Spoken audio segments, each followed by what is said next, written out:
Hey, hello everyone. Once again, welcome to the study point. Okay, everyone, I am Vinay Vishwakarma.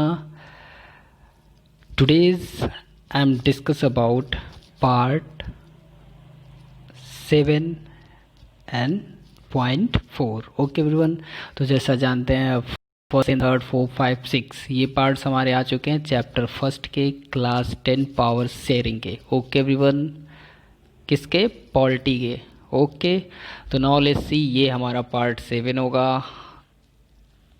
तो it will be better for you कि आप पूरे 6 part तक देखें, after that आप यहाँ आए. Okay everyone,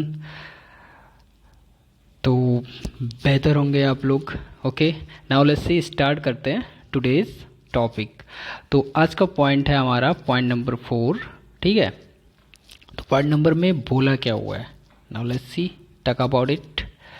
Power sharing arrangements can also be seen in the way political parties, pressure groups and movement control or influence those in power. ठीक है, तो यहाँ पे बोला हुआ जो पावर शेयरिंग का अरेंजमेंट है ना, कि हम पावर शेयरिंग का अरेंजमेंट कैसे करते हैं या फिर ये हमें कहाँ देखने को मिलता है. ये पॉलिटिकल पार्टीज़ में मिल रहा है, प्रेशर ग्रुप्स जो होते हैं और कुछ मूवमेंट्स होते हैं, इनके थ्रू हम क्या कर सकते हैं? कंट्रोल कर सकते हैं. ठीक है, किसको? पावर को कर सकते हैं. ओके, तो आई थिंक ये चीज़ें समझ में आई होंगी कि हम political parties, okay, here is political parties और प्रेशर ग्रुप और मूवमेंट के थ्रू क्या कर सकते हैं? कंट्रोल और इन्फ्लुएंस कर सकते हैं. किसे? पावर को, पावर शेयरिंग को. ओके, अब देखो यार, पॉलिटिकल पार्टीज़ क्या होती है, प्रेशर ग्रुप क्या होता है और मूवमेंट्स क्या होता है. As you know very well कि मूवमेंट्स क्या होता है. कोई भी आप आंदोलन कर दो, गांधी जी जैसा. ठीक है, सत्याग्रह आंदोलन, भंग भंग, ये सारी चीज़ें जो होती हैं, ऐसा कुछ आंदोलन कर दो, ऐसा कोई मूवमेंट ला दो जिससे कि क्या हो, सत्ता प्रभावित हो जाए ना. और कोई प्रेशर ग्रुप है. प्रेशर ग्रुप मतलब ग्रुप तो समझ में आ रहा होगा आपको, कई लोग जहाँ पर गैदर्ड हो जाते हैं और उनकी एक ही मत होते हैं, ठीक एक ही विचार होता है उनको, हम उनको ग्रुप्स कहते हैं. और pressure, as you know very well कि प्रेशर क्या होता है. तो देखो, जब ढेर सारे ग्रुप मिल करके किसी वर्ग को कहने के लिए सरकार पर दबाव डालने लगे ना, गवर्नमेंट पर दबाव डालने लगे, तो उसे हम प्रेशर ग्रुप कहेंगे. जैसा कि आप अभी करंट की सिचुएशन देख सकते हो, अनएम्प्लॉयमेंट को लेकर के बहुत ही ज़्यादा धरना प्रदर्शन हो रहा है, बहुत ही सरकार को बोला जा रहा है, उनके खिलाफ आंदोलन चलाए जा रहे हैं. डिजिटल स्ट्राइक जिसको बोल रहे हैं, नेट के थ्रू मतलब ट्विटर पे डिसलाइक किया जा रहा है और सारी चीज़ें बोली जा रही है कि, तो ये सारे प्रेशर ग्रुप हैं. तो कहीं ना कहीं गवर्नमेंट पे एक प्रेशर बनता है कि हाँ, बच्चों की कुछ मांग है, उसे हमें पूरा करना चाहिए. तो ये सरकार पे एक सडन प्रेशर बन रहा है, बच्चे कई ढेर सारे इकट्ठा हो गए ग्रुप में और एक चीज़ की मांग करने लगे, तो ये प्रेशर ग्रुप हो गया. ओके, अब पॉलिटिकल पार्टीज़ की बात करते हैं. तो ये सिंपल सी बात है, जितने भी अपोजिशन वाले होंगे वो पार्टीज़, कुछ भी सरकार कुछ नया नया चीज़ें कर रही होंगी तो उनको विरोध में, ठीक है, गलत होंगी या सही होंगी, ये सारी चीज़ें. ओके, तो यहाँ तक की अगर हम बात करते हैं ना, तो हम इनके थ्रू क्या कर सकते हैं? उनको कंट्रोल और इन्फ्लुएंस कर सकते हैं. किसको? पावर शेयरिंग के अरेंजमेंट्स को. ठीक है, अभी तक जो हमने पढ़ा. फिर कह रहा है in a democracy, okay, in a democracy the citizens must have freedom to choose among various contenders. ठीक है, वेरियस कंटेंडर्स. तो जो डेमोक्रेसी में सिटीजन को क्या होना चाहिए? एक आज़ादी होती है चूज़ करने की, जो वेरियस कंटेंडर्स होते हैं. वेरियस कंटेंडर्स की बात करते हैं जो विभिन्न प्रकार के दावेदार होते हैं ना, जो इलेक्शन लड़ते हैं. ठीक, कंटेंडर्स मतलब यही होता है, दावेदार जो इलेक्शन लड़ते हैं. आप जैसे कोई भी पार्टिसिपेट करते हो किसी भी एग्ज़ाम में, तो जितने भी लोग उस एग्ज़ाम को देने बैठते हैं तो वो सब सारे क्या होते हैं? आपके कंटेंडर्स होते हैं. ओके एवरीवन, तो यहाँ पे समझ में आया होगा कि डेमोक्रेसी में हमें आज़ादी होती है चूज़ करने की अपने हिसाब से, जो विभिन्न प्रकार के कंटेंडर्स होते हैं फॉर पावर. ठीक है, ओके, नाउ लेट्स सी, यहाँ पर देखते हैं. In contemporary democracies this take the form of competition among different parties. ठीक है, जो हमारी अभी की डेमोक्रेसी है ना, कंटेम्पररी डेमोक्रेसीज, मतलब ये इसका मतलब होता है समकालीन ना, जो चल रहा है। ये जो डेमोक्रेसीज हमारी, उसमें कंपटीशन होता रहता है डिफरेंट पार्टीज़ के बीच। देखो चुनाव कई लोग लड़ते हैं ना, इलेक्शन कई लोग लड़ते हैं, तो डिफरेंट डिफरेंट पार्टी, कोई सपा, कोई बसपा, कोई बीजेपी, ऐसे ऐसे हो गए, तो इनमें कंपटीशन चलता रहता है। और ये जो कंपटीशन होता है ना, ये such competition ensure that power does not remain in one hand. और ये जो कंपटीशन होता है वो इंश्योर करता है कि पावर किसी पर्टिकुलर के हाथ में नहीं है, एक के हाथ में नहीं है। भाई एक के हाथ में होता तो ढेर सारी पार्टियां जो होती वो इलेक्शन ही नहीं लड़ती, सिंपल सी बात है ना। अगर आप रेस में अकेले ही भागे जा रहे हो, अकेले ही भागे जा रहे हो, तो आपका कोई कंटेंडर्स नहीं है, कोई दावेदार नहीं है या कोई कंपटीटर नहीं है, तो ऑब्वियसली आप ही जीतोगे ना। वही सिंपल सी बात है। तो अगर आप जीतते हो तो पावर, आप धीरे भी चलोगे तेज भी चलोगे तब पर भी पावर आपके हाथ में क्या होती है, रहेगी। तो इसीलिए बोला हुआ है कि ये क्या करता है, ये इंश्योर करता है, जब आप विभिन्न टाइप्स डिफरेंट पार्टीज़ के आप कंपटीशन होते रहते हैं इलेक्शन में, तो ये क्या करता है, ये कंपटीशन श्योर करता है कि पावर किसी एक के हाथ में नहीं है। ठीक है, फिर कह रहा है power is share among different political parties. ठीक है, इन अ लॉन्ग रन की बात करते हैं। अगर हम दूर तक सोचे ना, दूर तक सोचे, तो power is shared among different political parties that represent different ideologies and social group. ठीक है, कह रहा है कि अगर हम बहुत दूर तक सोचते हैं तो ये जो पावर शेयर्ड हमारा होता है वो कहाँ कहाँ होता है, डिफरेंट पॉलिटिकल पार्टीज़ के बीच शेयर होता है। और डिफरेंट पॉलिटिकल पार्टीज़ के बीच शेयर होता है, वो रिप्रेजेंट करते हैं अपने अलग अलग आइडियाज़ को और सोशल ग्रुप को। तो यहाँ से हम देखते हैं एक बारी क्या कह रहा है।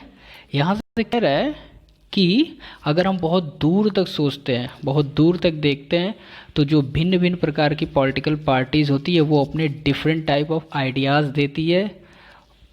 और जैसे मैनिफेस्टो होता है ना, कोई भी नेता अगर इलेक्शन लड़ने आता है या कोई भी पार्टी अगर इलेक्ट होती है, इलेक्शन लड़ती है, तो वो एक मैनिफेस्टो जारी करती है कि हम ये कर देंगे, हम बिजली का बिल माफ़ कर देंगे, हम किसानों को इतना पैसा दे देंगे, हम ये सुविधाएं ला देंगे, हम साल में 2 करोड़ नौकरी दे देंगे। ये सारी चीज़ें होती है ना। तो ये वही है डिफरेंट आइडियोलॉजीज़। ठीक है, अलग अलग पार्टी के अलग अलग होते हैं और उनके सोशल ग्रुप होते हैं। फिर कह रहा है यहाँ पे sometimes this kind of sharing can be direct. और कुछ समय ऐसा होता है कि ये जो शेयरिंग होता है ना, पावर ऑफ शेयरिंग होता है, ये डायरेक्ट हो जाता है। कैसे डायरेक्ट हो जाता है, नाउ लेट्स सी। तो यहाँ पे बोला हुआ when 2 or more parties from alliance to contents election. ठीक है, कह रहा है कि अगर 2 या 2 से अधिक पार्टियां क्या करती हैं, संधि बनाती हैं इलेक्शन लड़ने के लिए, if their alliance is elected, और उनका जो संधि होती है वो इलेक्ट हो जाती है, मतलब जीत जाती है, ठीक वहाँ पर सत्ता में आ जाती है, they form a coalition government. तो उसे क्या कहते हैं, कोलिशन गवर्नमेंट कहते हैं, गठबंधन की सरकार कहते हैं ना।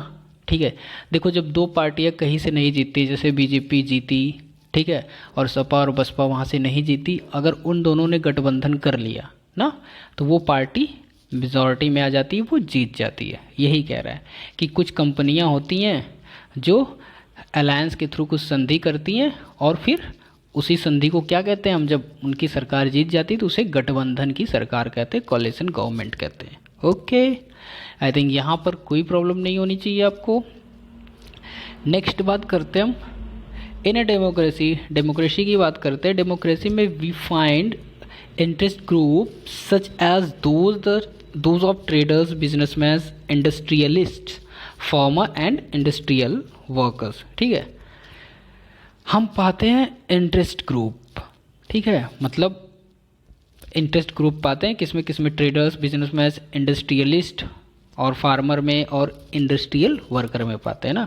जो हमारे किसान हुए, जो इंडस्ट्रियलिस्ट हुए, जो फार्मर्स हुए, और जो इंडस्ट्री में जो वर्कर होते हैं, वो जो काम करते हैं, वो सारे भी एक्टिव होते हैं किसमें। ठीक है, वो सारे ग्रुप भी एक्टिव होते हैं पावर शेयरिंग को लेकर के, मतलब उनकी भी सत्ता या मतलब एक्टिव होते हैं सारी चीज़। ठीक है, they also will have a share government power, और उनका एक शेयर होता है, एक भागीदारी होता है किसमें, गवर्नमेंट पावर में, जो गवर्नमेंटल पावर होता है उनमें। ठीक है, ये एक्टिव है भाई। अगर ये एक्टिव है, देखो जो बड़े बड़े बिजनेसमैन होते हैं वो सरकार को पैसा देते हैं इलेक्शन लड़ने के लिए। इनके पास इतना पैसा होता नहीं भाई, खर्च करना होता है। जो कमा रहा है ढेर सारा वो देगा ना, तो उनकी कुछ शर्तें होती हैं, हम दे तो रहे हैं आपको, लेकिन हमारी जो भी शर्तें होंगी वो आपको माननी पड़ेंगी, जो जैसा हम कहेंगे वैसा आपको करना होगा। ठीक है, तो ये इनका विरोध कभी नहीं कर सकते हैं। आपने ढेर सारी मूवी अगर देखी होगी तो उसमें भी ये होता है कि जो बड़े बड़े बिजनेसमैन होते हैं नेताओं को बुला करके बोलते हैं तेरे को मैंने ही जिताया है, तो ये मेरा काम करो, तुम ये करते थे, मैं कहाँ से कहाँ तुम्हें पहुँचा दिया, ये सारी चीज़ें हैं। ठीक है एवरीवन, तो उनका शेयर होता है किसमें, पावर में। इधर तो पार्टिसिपेशन इन गवर्नमेंटल कमिटीज़ और bringing influence on a decision making process. ठीक है, वो इन्फ्लुएंस लाते हैं किसमें, डिसीजन मेकिंग ऑफ पावर में। अभी जैसा मैंने ऊपर बताया सेम चीज़ें वही है ना। डिसीजन मेकिंग प्रोसेस जो होता है वो गवर्नमेंटल कमिटीज़ होती है, या फिर जो डिसीजन मेकिंग प्रोसेस होता है वो कहीं ना कहीं इनके थ्रू भी होता है, इन लोगों के थ्रू ना, इंडस्ट्रियलिस्ट या फिर फार्मर के थ्रू, क्योंकि भाई उन्होंने जिताया इन्हें तो उनकी बात माननी पड़ेगी। ओके एवरीवन, ये यहाँ पर बोला हुआ है। फिर कह रहा है कि ये ना यूनिट थर्ड में we shall study working of political parties, pressure group and social movements. अच्छा, यूनिट थर्ड में हम पढ़ेंगे किसके बारे में, पॉलिटिकल पार्टीज के बारे में, प्रेशर ग्रुप और सोशल मूवमेंट्स के बारे में, मतलब ये डीप पढ़ेंगे। ठीक है, तो आई थिंक यहाँ तक समझ में आया होगा आपको, कोई भी प्रॉब्लम नहीं होनी चाहिए। एक बारी ओवरव्यू कर लेते हैं कि जो 4 पॉइंट्स थे हम लोगों ने उसको क्या क्या पढ़ा हुआ था। ठीक, तो फर्स्ट में हमने ये पढ़ रखा हुआ था कि जो ये फॉर्म ऑफ पावर शेयरिंग है। ठीक, जो फॉर्म ऑफ पावर शेयरिंग है उसमें अगर फर्स्ट की हम बात करते हैं तो उसमें हमने ये पढ़ रखा हुआ था कि जो गवर्नमेंट्स के आर्गन है वो डिफरेंट टाइप के होते हैं, लेजिस्लेचर होते हैं, एग्जीक्यूटिव होते हैं, जुडिशरी होते हैं, और ये हॉरिजेंटल डिस्ट्रीब्यूशन इनका होता है, इनको समान पावर होती है और ऐसे ही करते रहते हैं, मतलब सो बनाते रहते हैं नियम और जनता उसको फॉलो करती रहती है। ठीक है, सेकंड की अगर हम बात करते हैं तो सेकंड में हमने क्या देखा था कि हमने देखा था कि इनका एक डिफरेंट लेवल होता है, जो इनकी गवर्नमेंट होती है डिफरेंट लेवल की होती है। कौन कौन से डिफरेंट लेवल की होती है, ठीक, जैसे बताया मैंने, सेंट्रल गवर्नमेंट होती है, फिर स्टेट गवर्नमेंट होती है, फिर थर्ड टाइप की जो गवर्नमेंट आती है जिसमें म्यूनसिपैलिटीज़ होते हैं और हमारा पंचायत होता है। ठीक, और एक अलग, ठीक, सेकंड में हमने ये देख रखा हुआ था। तो अगर हम थर्ड की बात करते हैं ना, थर्ड में क्या देख रखा हुआ था हमने, थर्ड में हमने देखा था कि डिफरेंट सोशल ग्रुप होते हैं। अब सोशल ग्रुप क्या होते हैं, सोशल ग्रुप वो रिलीजन के थ्रू हो सकते हैं, लिंग्विस्टिक ग्रुप्स के थ्रू होते हैं, जैसा कि बेल्जियम में हमने बात करी थी कि वहाँ पर एक कम्युनिटी गवर्नमेंट थी, ये सारी चीज़ें ना, आई थिंक कोई भी प्रॉब्लम नहीं होनी चाहिए।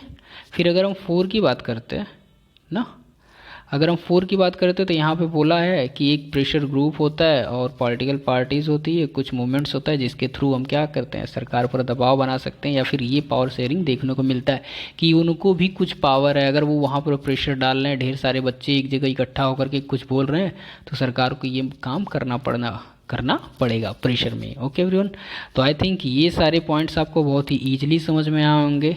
ओके एवरीवन, तो वीडियो कैसा लगा आपको कमेंट ज़रूर करिए, और अच्छा लगा तो please like share and subscribe करिए, शेयर करिए। ओके, एक तरह का मोटिवेशन मिलता है। तो I think here is no doubt, अगर आपको कोई भी समस्या है, कोई भी परेशानी है वीडियो से रिलेटेड, तो आप कमेंट कर सकते हैं, उसको दूर करने की पूरी कोशिश की जाएगी। ओके एवरीवन, तो have a good day, bye bye, take care.